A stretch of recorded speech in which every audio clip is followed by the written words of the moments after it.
Welcome to Hallowed Ground Storycast. I'm Alan.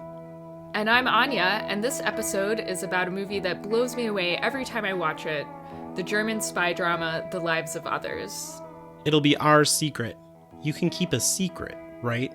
So before we get started today, I just want to apologize a little bit for our podcast being late and mention that the reason why it's late is because we've been working on another project with a friend of ours, Kate, called Measures of Truth, about the Philip Pullman novel The Golden Compass, in anticipation of the new television series called His Dark Materials. So if you're interested, definitely check that out.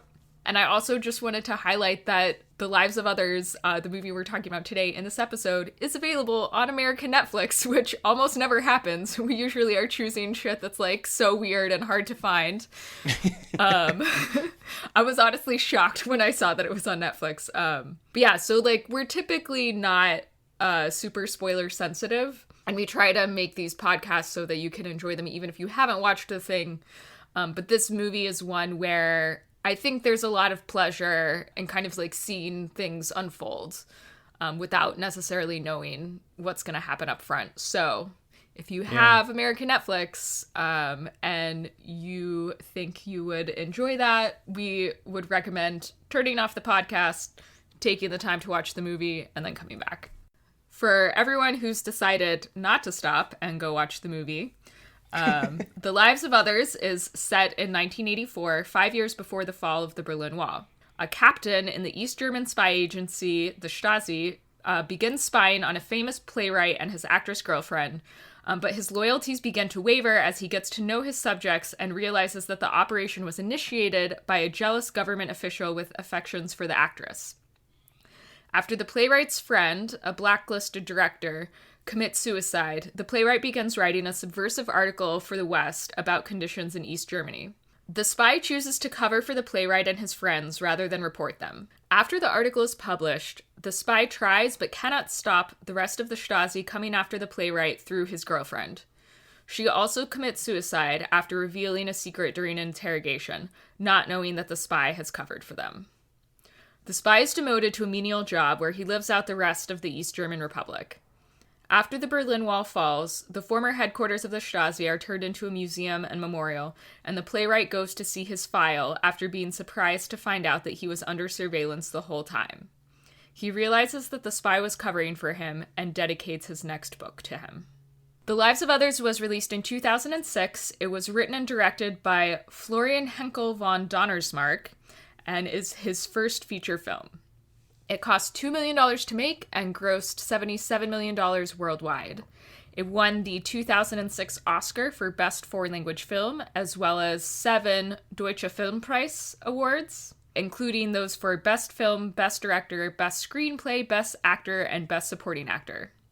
Although it was generally well received, some people, including the director of the Memorial to Stasi Victims, objected to the way that the Stasi captain was humanized and depicted as a hero, especially given that it was not based on a real character, unlike, say, Schindler and Schindler's List, which it was kind of compared to hypothetically. So they actually did not get permission to film at the real Stasi prison / memorial for that reason. And other people have noted that it would have been impossible for the story to take place because Stasi officers always worked in teams and were themselves under surveillance by other Stasi members. So while it's a very well-regarded film, it is firmly in the realm of fiction. The movie kind of goes out of its way to be like, this is an operation that comes out of corruption and like an off-the-books kind of a thing, even though it's on the books. That guy wants him to do this so that he can like get rid of that, writer and get the girl. Yeah. You know what I mean? Like it wasn't a typical operation, yeah. Right, exactly, yeah. Like, if you gotta, when you're writing a story, you gotta, like, do what's best for the story and not always be historically accurate, I guess. Yeah. Yeah, I don't think it necessarily, like, negates how much I love the movie at all. It just was something I thought worth mentioning. No, it's totally worth mentioning. Yeah, you're right. So I honestly don't remember like the circumstances under which I first watched this movie, But I do remember that it completely blew me away the first time and has similarly done so each time that I've rewatched it. My favorite thing about the movie is how clear but also subtle it is.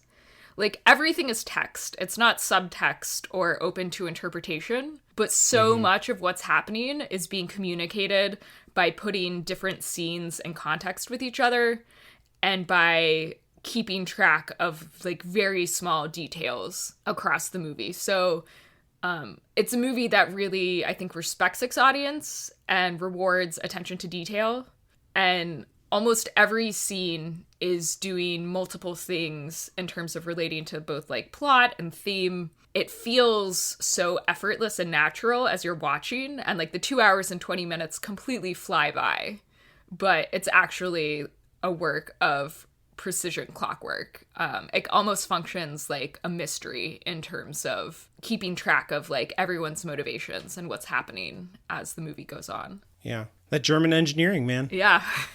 They know what they're doing. No, I totally agree with you. I only watched it for the podcast. That's the first time. I hadn't even heard of it before you mentioned it. I think it's more than being, like, well written. It's, like, really made to be a film. All of the creators clearly, like, understand the strengths of that medium and, like, maximize it in exactly the way that you're talking about, where they're, like, visually comparing scenes to each other. Like, so much is transmitted by the body language of the actors themselves, and then the way that the sets transmit a lot of information about the people who live in them.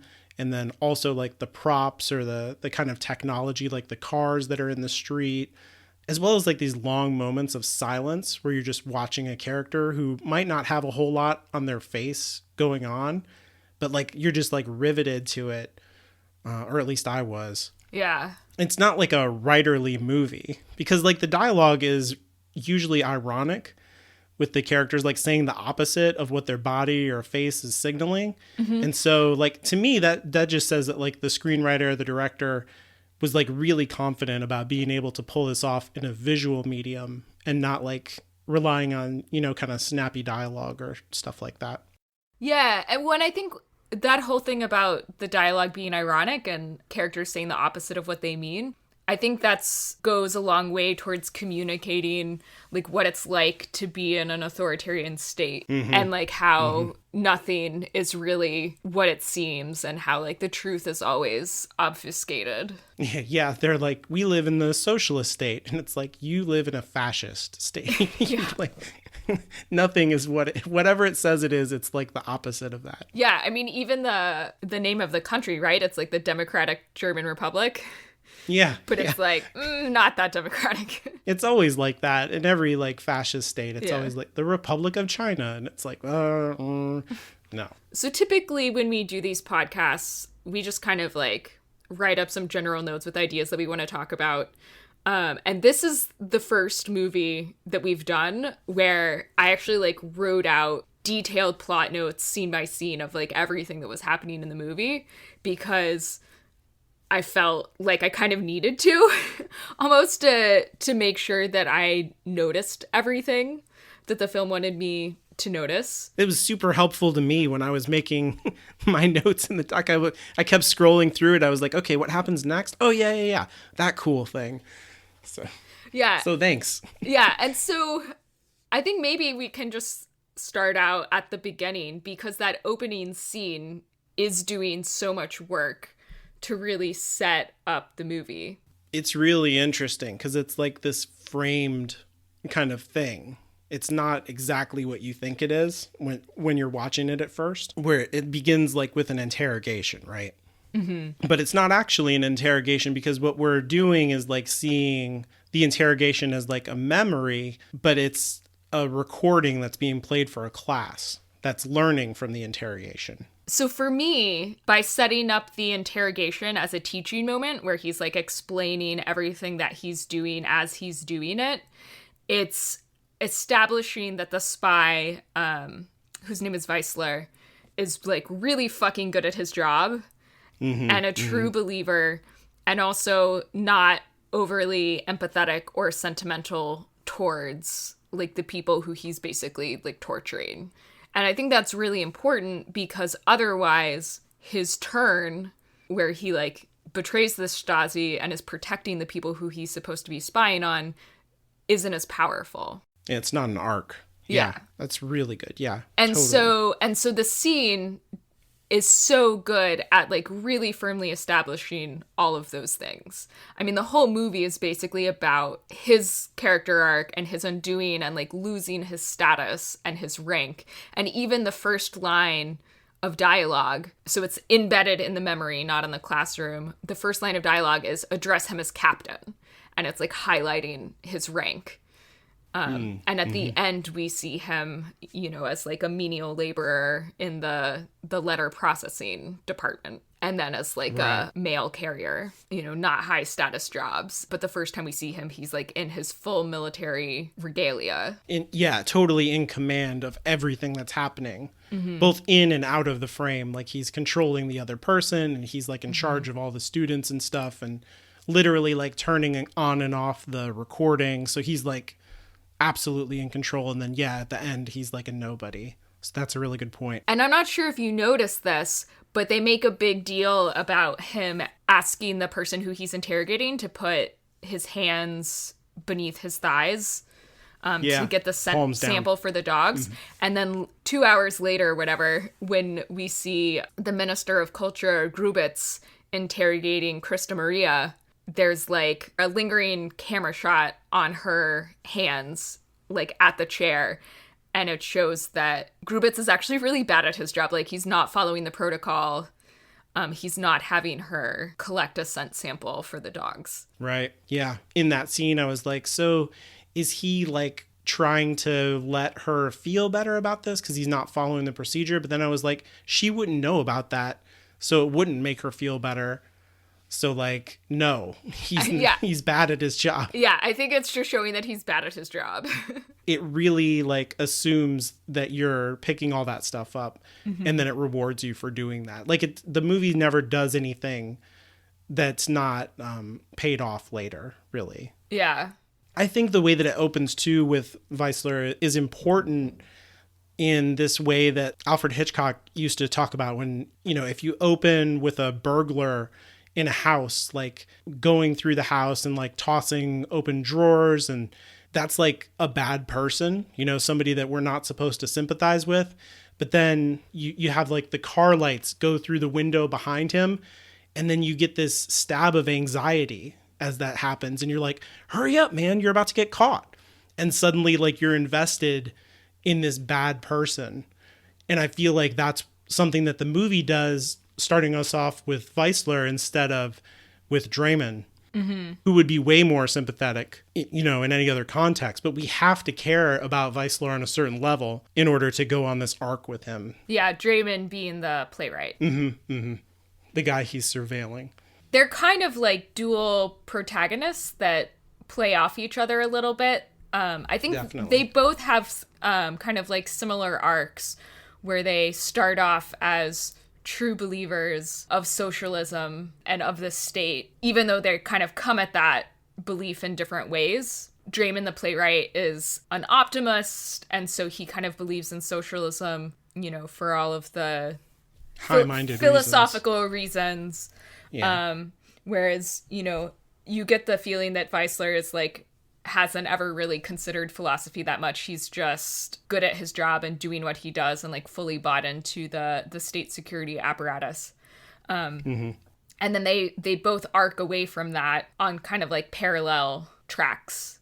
It's an interesting choice to have Weissler be the main character and like kind of a controversial choice like we talked about before. And Draymond is the secondary one. Yeah, on the one hand, you have people out there in the world, you know, like Putin, who are totally like, you know, into this whole kind of thing.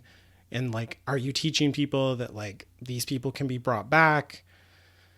But at the same time, like, I think what connects those two characters just within the story is their level of integrity. You know, like you see it demonstrated over and over in the story when they're with their peers, that both of them like really believe the thing that they believe. It's that integrity that kind of like makes a bridge between those characters. And I think it's the way that Weissler finds his way into empathizing with Draymond, because like at first he thinks that he's arrogant and thinks that he should be surveilled because he makes assumptions about him. But as he watches him, like those assumptions don't pay off for him. And I think he's drawn in by that. And if you look at Weissler's arc, I think the first moment where he starts to break is when he realizes that the surveillance investigation is all based on like personal vendettas and jealousy and not on actual betrayal of the state. Right. It's corrupt in its essence. Yeah. Yeah. And then I think the more time he spends surveilling Draymond, the director has even said that the whole movie is based on this idea of like art being inherently like subversive just in its like beauty and power to like what's trying to suppress it. There's that line about Lenin listening to Beethoven and saying, if I keep listening, I won't finish the revolution.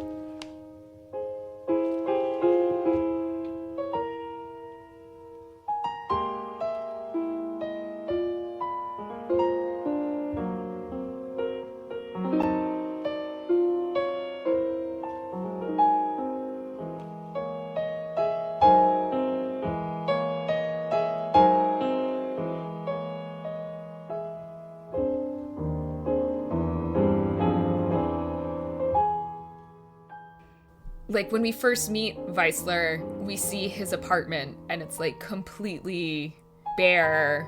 It feels like authoritarian almost, you know? It's like...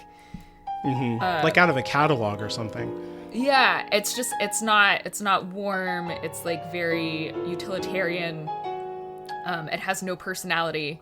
And then you compare that to Draymond's apartment that's like so lush and beautifully decorated and cozy and like makes you feel like you want to be there. And that's one of those things that I was talking about earlier, where like the film is like transmitting information about the characters without any dialogue, just using the visual medium in terms of the set, telling you something about each of those characters, like who they are on the inside. But yeah, you get the feeling that like Weissler has never really surveilled artists like on that close of a level before, and he just kind of like didn't even know that there was this whole alternate like aspect of human experience that he was not really experiencing. Yeah, I mean, maybe. I feel like it's kind of like what I said with the integrity thing, although we never see him, like we don't know much about his career, I guess. But like I feel like he just respects him, and then he's like intrigued by him. There is nothing for him to like. He like gets a Western newspaper illegally, and he's like, this isn't a big enough deal to do anything about right now. But then, you know, like as he observes him, he sees all of his friends and all of these people who are like constantly trying to get him to be like, hey, you need to, you know, be more subversive or go against the state, whatever. And he believes in it. Like you said, he really believes this stuff. Like there's this weird kind of artistic parallel that's drawn between the characters that I really love, that he's like sitting in this basement, Weissler is, with all of this listening equipment, and he's got a typewriter and he is typing out this report in real time. And it feels like he is like a writer on a certain level, kind of writing the script of Draymond's life. And I think that it's not exactly art in a way. Well, it is. He's like becoming a writer and writing these characters, you know, in their lives. And that brings him into a more human place and out of the institution.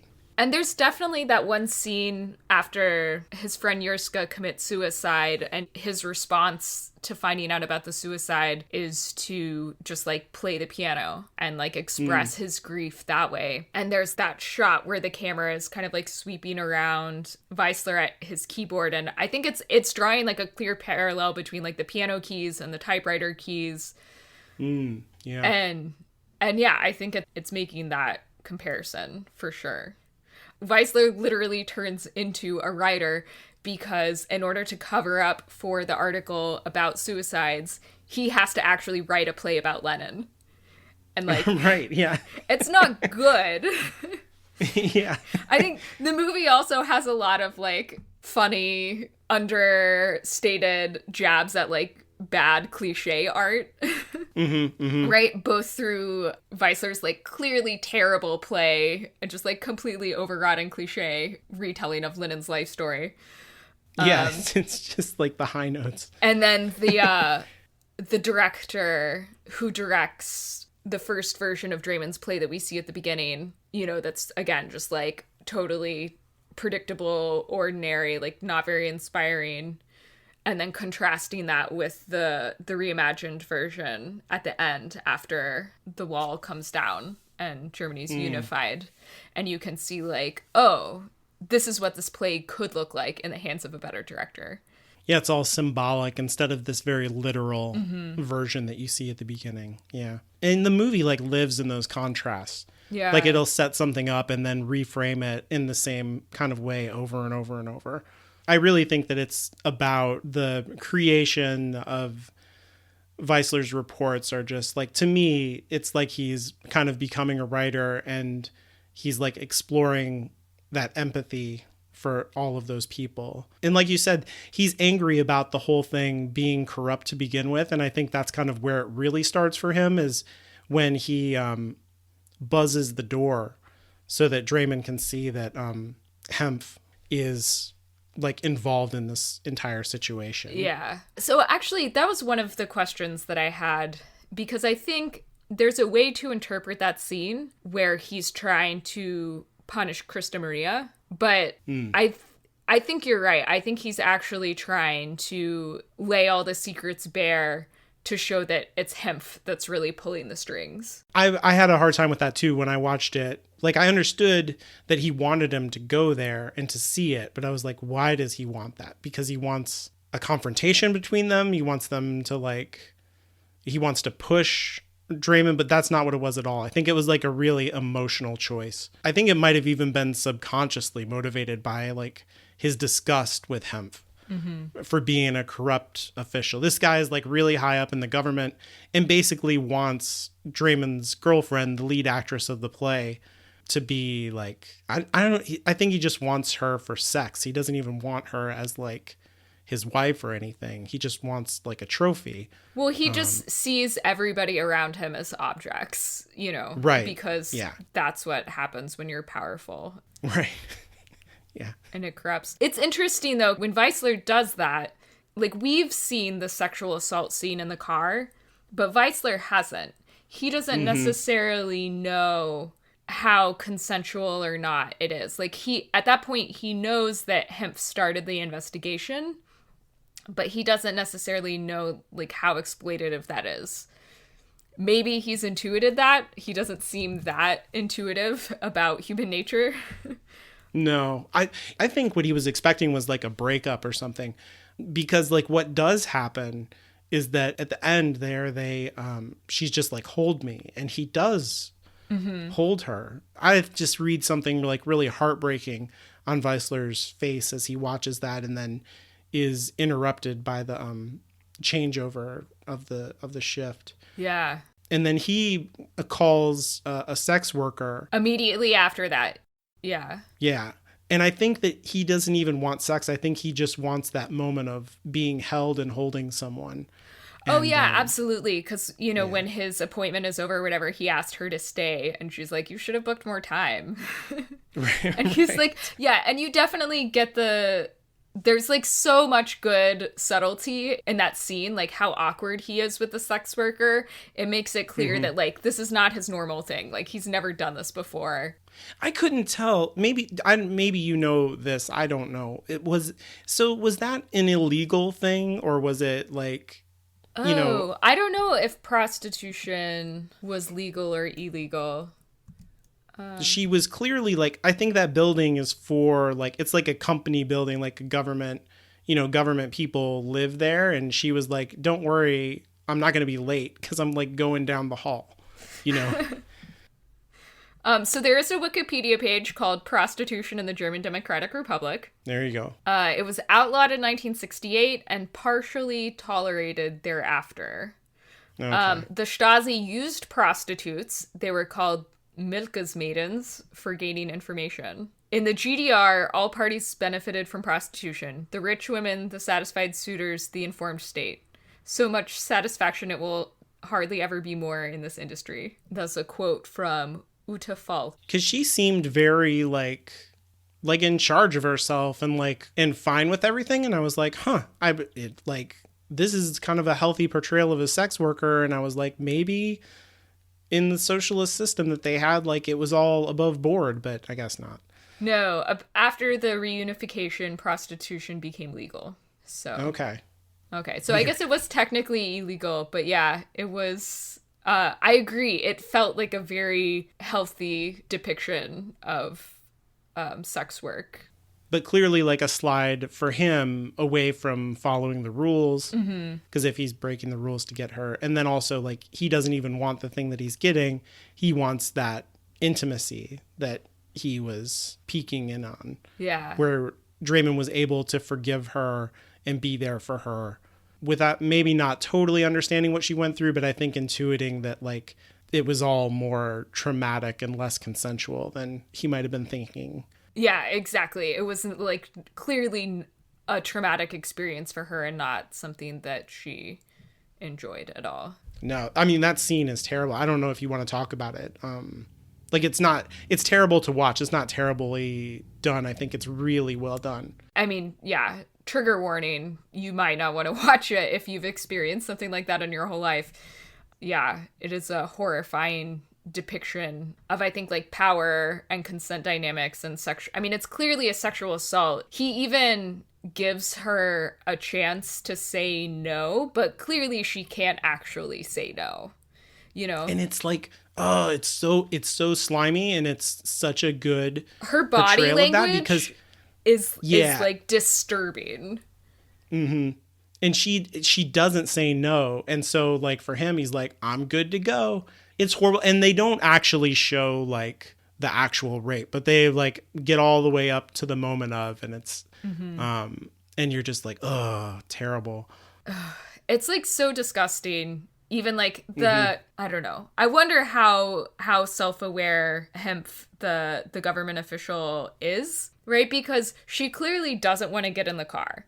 And then once he makes her get in the car, she clearly is, like, not, you know, her body language is such that she's not into it all. She's basically like a rag doll and, like, kind of, like, trying to she's, like, trying to move her face away from him at the same time that he's, like, trying to get in her space. And then at the end of the movie, when he and Draymond are talking, and he says, you know, like, everyone knew that you couldn't give Christina what she really needed. And it's like, do you fucking believe that? Are you that delusional? Or are you just saying that to try and get at him? Yeah, I think it's more that second thing. But it's also like the rules in toxic masculinity only exist, you know, like the rules of society only exist as, like, a measurement of how much can you break those rules and how much can you use those rules against other people. Like, that's the measurement of who you are as a man. Like, what rules just don't apply to you, and then what are those same rules that you can turn around and use against other people to control them. And so that's, like, his entire character to me. And Draymond's response to that is so good. He's like, I just can't believe we ever lived in a world where you were in charge of anything. Yeah. And then just walks away.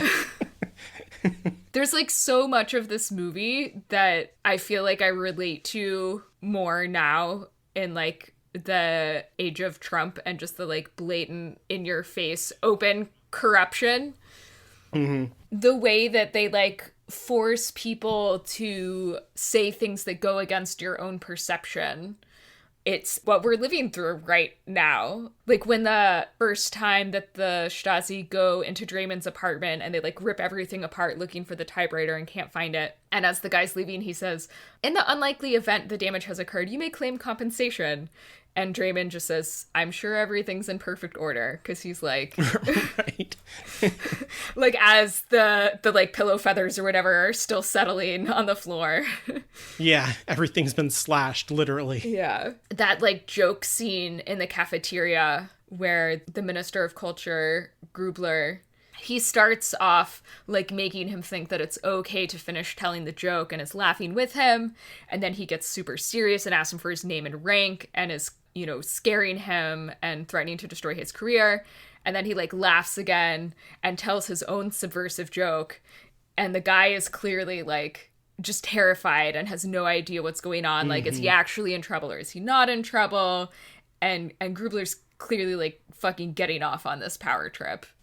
And then of course this guy is the in the mailroom at the end with Weissler. Oh, really? I don't know if you noticed that. Yeah, so the guy... no. So the guy who is listening to the radio and tells Weissler that the wall has come down. Oh. That is the guy from the lunchroom who told the joke, which I think is a hilarious joke. That's very cool. Yeah, so that's another one of those like very subtle things where it's like, okay, we actually find out what happened to that guy and he did get fucked. Yeah, because all they're doing in that basement is like steaming open letters. They're not even reading them. They're just opening them for someone else to go through and like document. So that's like the lowest work that you can be doing. It takes no brain power. I really, really hope that one day we can be in the place where Draymond is and say like, I can't believe that men like you were once in charge of our country. Yeah. Like, we're obviously not there yet. Anyway, let's not turn this into a rant about Trump podcast, but it is like, I mean, it's hard not to watch this movie and feel those comparisons. Yeah. I think that whole thing speaks to like this other theme of acting that's a really important part of the movie through the character of Krista, who's the woman that Hemph is after. It just made me think the whole time that I was watching it, how all of the characters are actually actors in terms of like, you have to behave differently than you actually feel like because you're always under surveillance. So you have to like put on the performance of being, loyal or whatever so that you can have whatever little bit of freedom that you can have. And then like the only authenticity that like Krista has is with Draymond, but like even in that car scene, like whatever, she has to, get into the car because to not get into the car is like to kill herself, and to not allow this assault is to kill herself. And it's, and so like the whole thing is just about acting. There's the whole scene with Draymond and his friends after the suicide where they basically like put on a play in case he's under surveillance. They talk to somebody who's going to go over to the West in his car and say that he's going to be smuggling someone across the border. And the idea is that they're like setting a trap. So like if that car, which never gets pulled over, does get pulled over and inspected, then they'll know that he's under surveillance. But what they don't understand is that the guy who is surveilling them has like fallen in love with the people who he's surveilling. And so he allows it to happen. At that point, I feel like even Weissler has started to put on an act with his superiors. Yeah. And I think it's interesting too, kind of like stepping back, the choices that they made about the actors acting in the movie. The guy who plays Weissler, who is Ulrich Muhi. I don't know what to do with umlauts, so I apologize if I mess that up. His face is very stoic the whole time. I think Weissler's character arc really comes through the choices that he makes, not as much his facial expressions. And I think that's an interesting choice in a couple ways. Like the only time we see him be really expressive with his face is when he's reading Brecht, which again kind of speaks to that theme of like the transformative power of art. Like he doesn't even crack a smile or anything at the end when he reads the dedication to him in Draymond's novel. Right. I guess we see him crying when Draymond is playing Beethoven on the piano.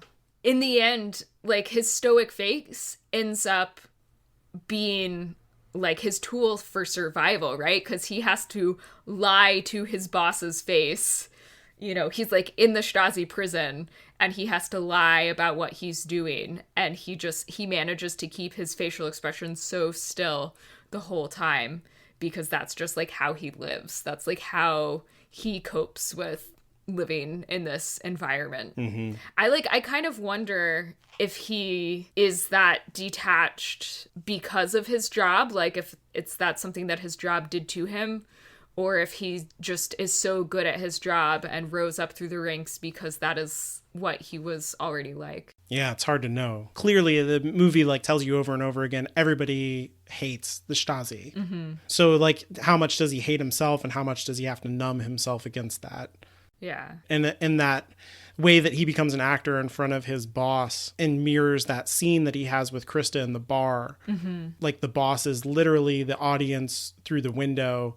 The way I read it, like Krista recognizes him and understands that they are like putting on a play, but doesn't understand the degree to which he's trying to save her. Yeah. The way he does that slow reveal of his face by like being turned the opposite way and then like slowly turning it around so she can like not give away the fact that she recognizes him.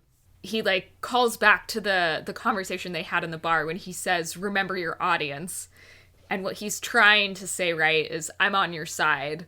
Like, do what I'm saying and trust me. I'll go move the typewriter.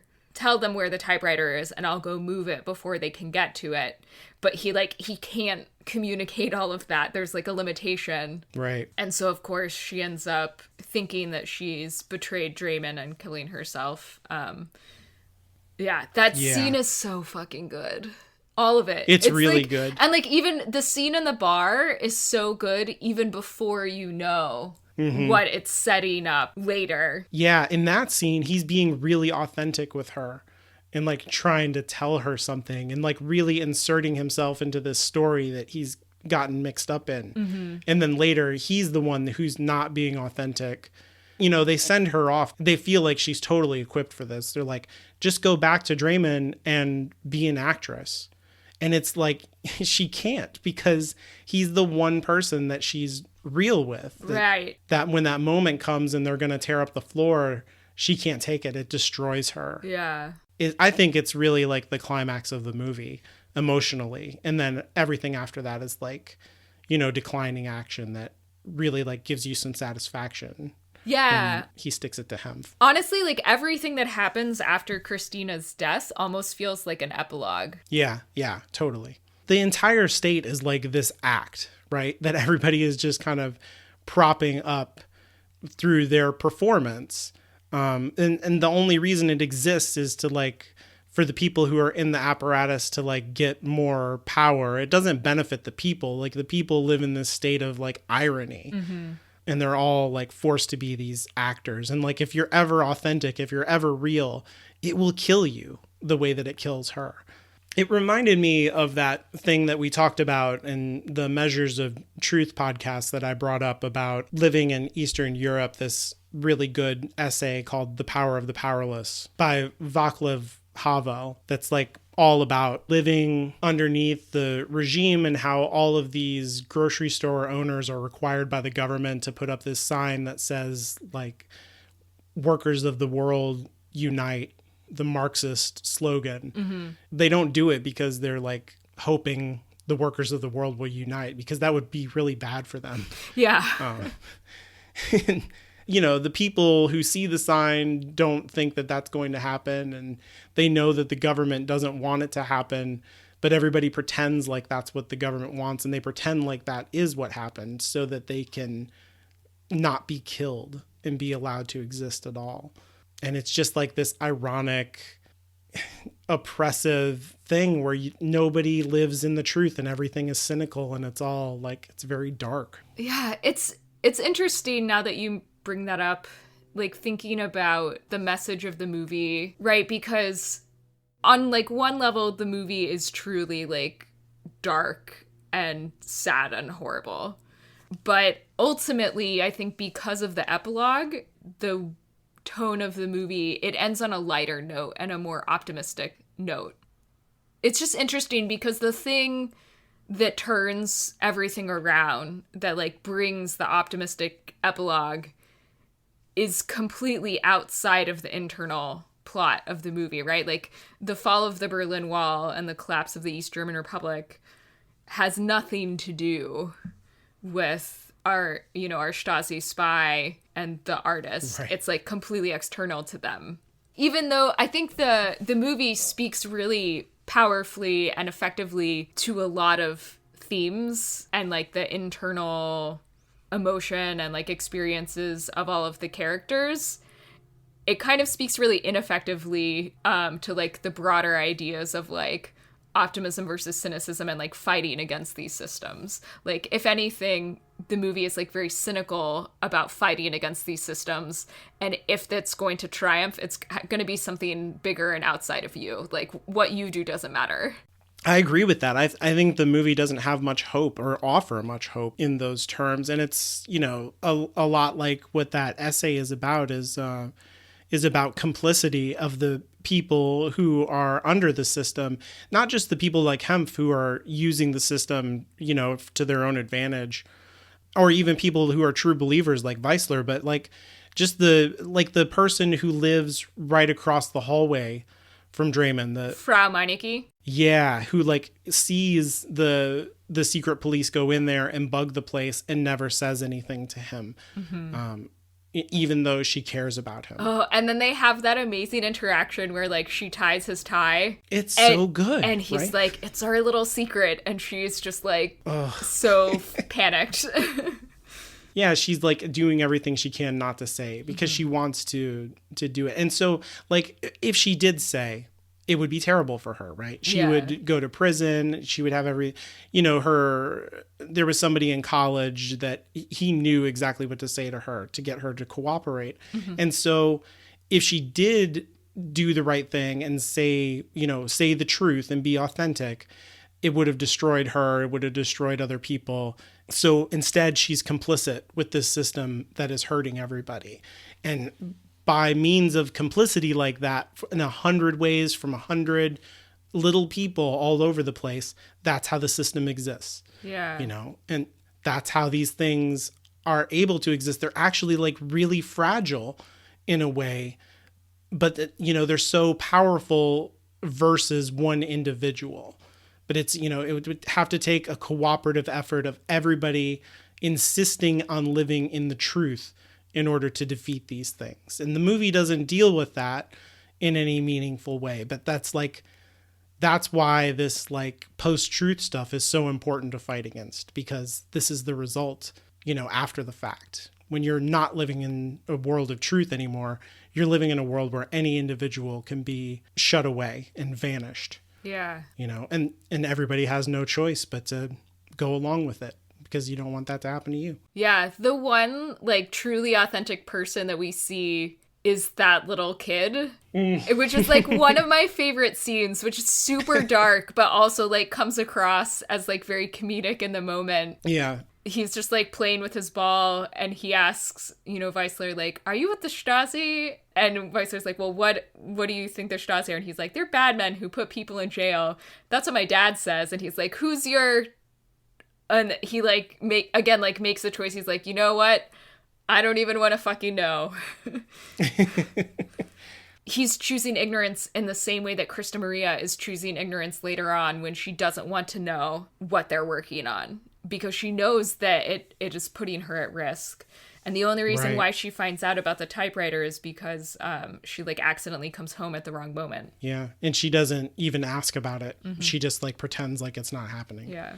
It really grapples with all of this stuff. But like you said, it's very focused on these individual people and not on like the system or like any kind of resistance. Yeah. But I think that's okay, because like the story that it tells is really amazing and powerful. So I don't know if you noticed this, but at one point when Draymond is putting away the typewriter, he like smudges the ink and gets the red fingerprints, which of course end up being the tell for him figuring out that Weissler hid the typewriter because he sees the red smudged fingerprint on the report at the end. And he's like, whoa, what? It is weird that like he just goes up there and he's like, who's this guy? And they're like, here he is. You want his address? And I'm like, Yeah, that seems dangerous. Like, I'm all about reconciliation and truth telling after, war crimes, but like giving people like the individual names and addresses of like Stasi informants seems bad. Yeah. It was like, And I wasn't sure what he was going to do with that information, but clearly, like, he knew that, Yeah. you know, he had been saved by this man, but what do you think about the choice that he makes? He actively makes a choice not to get involved in his life. Yeah. I don't know what to make of that. Well, so I did think it was cool that they have him spying on the spy that had spied on him previously. Again, kind of like turning the tables. Yeah, I don't know. I mean, I think they made the right choice, mostly just because at that point the movie was already 2 hours long. And how do you portray that effectively? Like, what does that interaction even look like? Having him choose not to get involved is the easier choice in terms of, like, writing and filmmaking. Mm-hmm. You know, he, like, basically sends his document out into the world that, like, acknowledges, you know, this thing. And he sees the document the way that Draymond saw it. And so it's like an inversion and a mirroring. Yeah. You know, once again. Yeah, it's like, I know that you know that I know that you know. Right. Except it's all true. It's not an act anymore. Like, we're just all telling the truth now. Yeah. And of course, the title of the book is the title of the fake piece of music. And well, like, real within the story, but not real in the real world. That Yurska, his director friend, gave to him at the party when he was reading the Brecht book that the guy stole later. So there's these, like, symbols of art that keep getting passed around. So I have a question for you about the ending. You know, Lonnie always says that, like, what gives a story meaning is how it ends. And this movie ends on, like, a super cheesy pun. Oh. Right? Because the clerk in the bookstore asks him if he wants it gift wrapped, and he just says, "No, it's for me." And he does not even crack a smile. It's like his classic deadpan, but it, like, is the freeze frame. And it just seems weird to me that, like, a movie this dark basically ends on a dad joke. But also it somehow works. I don't know. Yeah, it made me smile. And it definitely left me feeling good as the credits started to roll. So maybe that was the whole, like, you want them to leave the theater happy. Right. You know? Yeah. Yeah.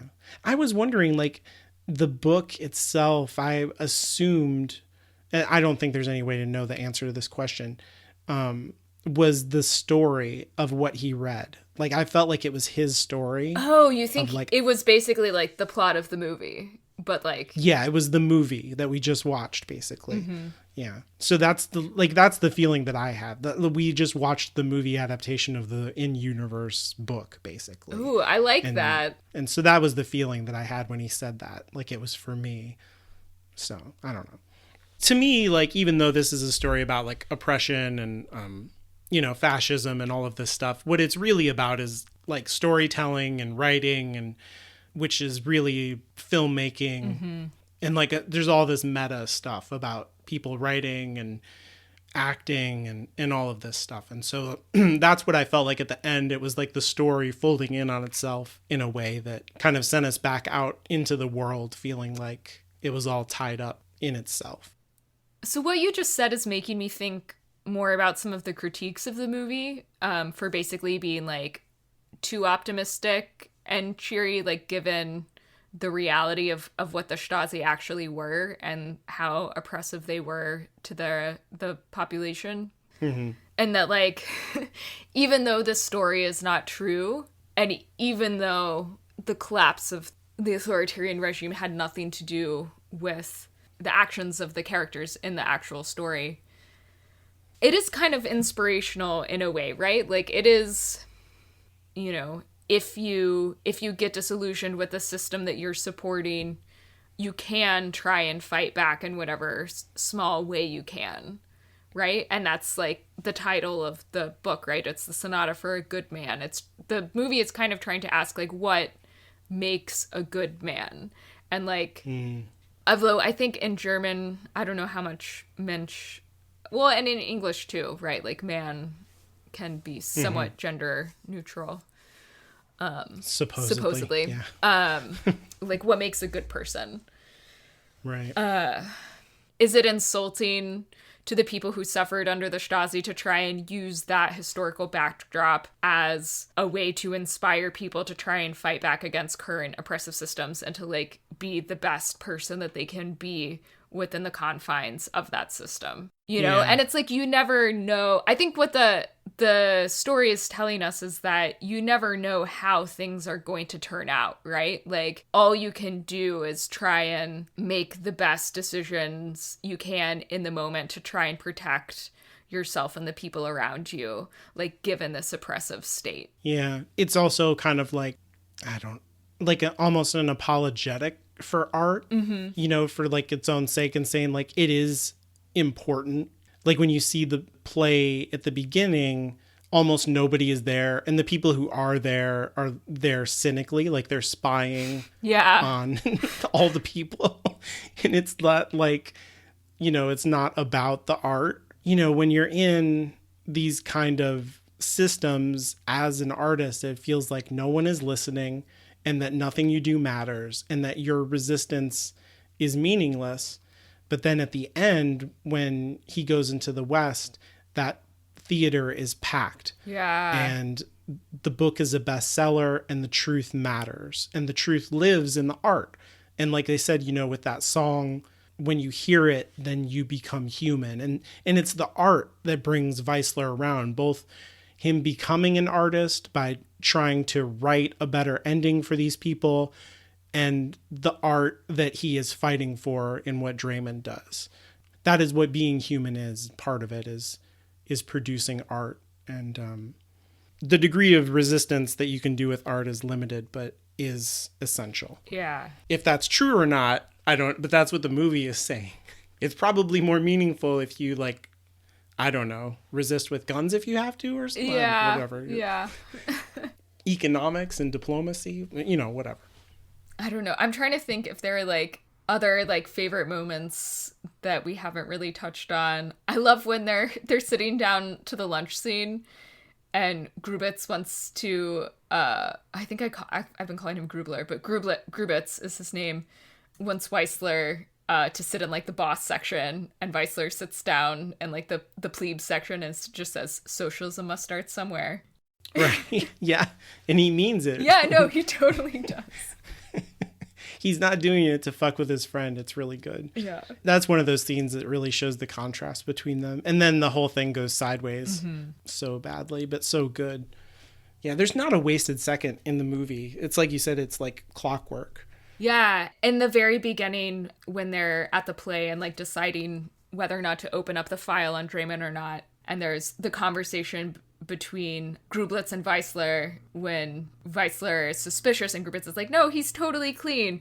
And then, a few minutes later, Grublitz is talking with Himpf, and he's like, oh, yes, like, I definitely thought that we should have him under surveillance. And that tells you everything you need to know about Grublitz. Like, he has no integrity, like, no principles. And he's dumb. Like, he's not good at this. And he's bad at his job.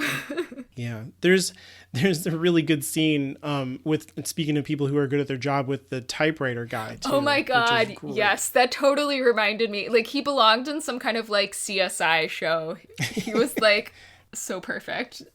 This might seem unrelated, but, like, I just recently had to buy some allergy medicine, like the strong stuff, and give my ID. So there's a record out there of like which allergy medicine I buy that's registered with the government. Oh, because it's the stuff that you can use to make meth. Meth, yeah, which is a problem in the state that I live in. So, like, this guy knew every typewriter that every writer uses, because everything is, you know, the state owns every typewriter seller and knows all of that stuff. Like, it's all registered. And I'm sure they get copies of their original manuscripts to make sure that that's what they're actually using. Exactly. Yeah. It's just like crazy. The amount you see, like these long hallways full of records and all this stuff that they're working with, like just the sheer amount of information that they have on everybody is like staggering. For what, to like maintain this thing that is like a lie and doesn't do the thing that government is supposed to do. Ultimately, everything that goes wrong in the story goes back to Himpf.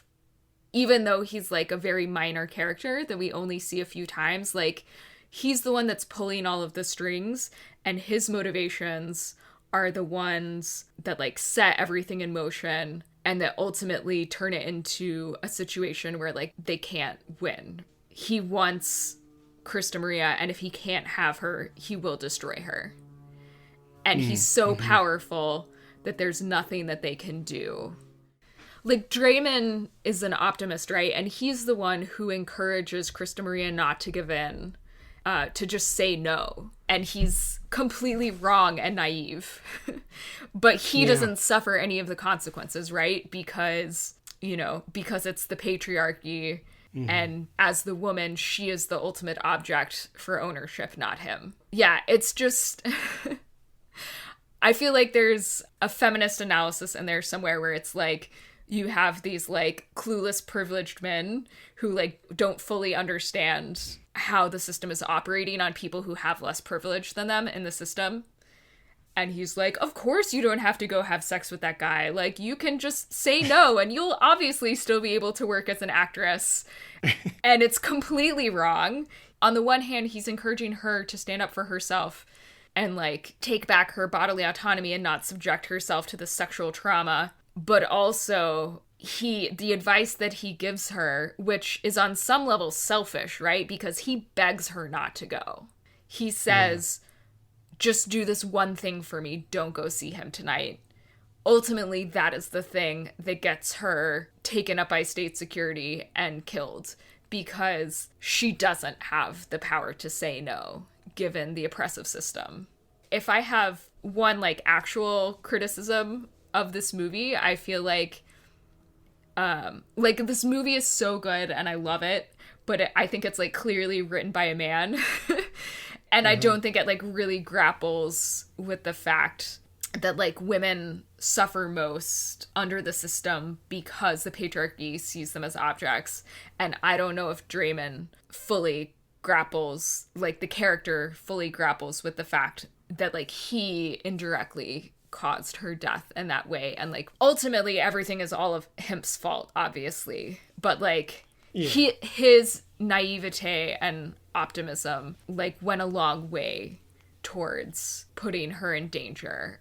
He kind of like privileged his feelings over her instincts and sense of self-survival, and like used her love for him to get her to not do this thing. I question how much of his motivation and his begging her not to go back to him had to do with like his sense of masculinity and ownership over her and their relationship versus his actual concern for her well-being and her victimization and sexual trauma. Or not even his masculinity in even like his emotions. Yeah. Like he's in love with her and he doesn't want to think about her being with someone else and being sexually traumatized, but it's not like actually about her experience of the sexual trauma. Her. Yeah. Right. It's not about her at all. Yeah. Even Weissman is complicit in that because she goes and then he like convinces her. Yeah. We're so did I say Weissman? Yeah. We're so bad at German names. We're just like But he convinces her to like, well, I don't know if he convinces her, but he says enough of the right things to like send her back. And he knows exactly what that means. Yeah. Yeah, ooh, I hadn't even thought about it that way. But yeah, he should know better. Totally. Yeah, he's been on the inside of everything. And you're talking about like naivete because of privilege. I think that is totally Draymond's thing. Like, it's easy for him to believe that the system works on a certain level, because it's working for him. He takes some privileges, with this. He reads a lot of Western books and Western newspapers. He never has any serious friction with the system. And so it's easy for him to believe that the system is just fine as long as you keep your nose clean. Mm-hmm. And those people out there who are in jail probably did something that they shouldn't have done.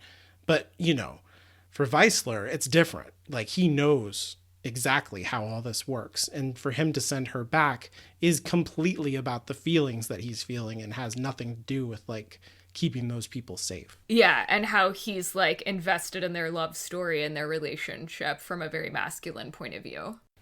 So have you recommended this movie to other people? Like, how has that gone? Let's watch a German movie in German with subtitles. It's about oppression. Yeah, this is not a movie that I recommend to other people very much. I would want to say I think I've watched it with several ex-boyfriends. Well, boyfriends at the time, now exes or slash current husbands. Um, which technically your husband is your ex-boyfriend, right? Anyway, Oh, yeah, I guess. this isn't one that I kind of like casually recommend to friends. It's like, let's have a cinematic experience tonight. And I think for the most part, everyone has enjoyed it, even if they don't necessarily love it. But yeah, dark foreign films are not quite the type of thing that you just kind of get people to watch on a whim. No, but it's great. I would highly recommend it to people. And it's so easy to watch right now if you live in the United States. Yeah, I know. Definitely watch it. For once in our show's career, we picked something that's actually streaming on a easy platform. And because it's been such a long time since the last time that we did a show, we do have a couple of haikus this time around for people who left us a review on Apple Podcasts. Thank you so much for doing that and taking the time to do that. We appreciate it. For Susan, you're a fan like us. Locke, Buffy, Chidi, Lyra. So many stories. And for Sarah, storms broke over us. We fought all broken-hearted. Hira Kitua.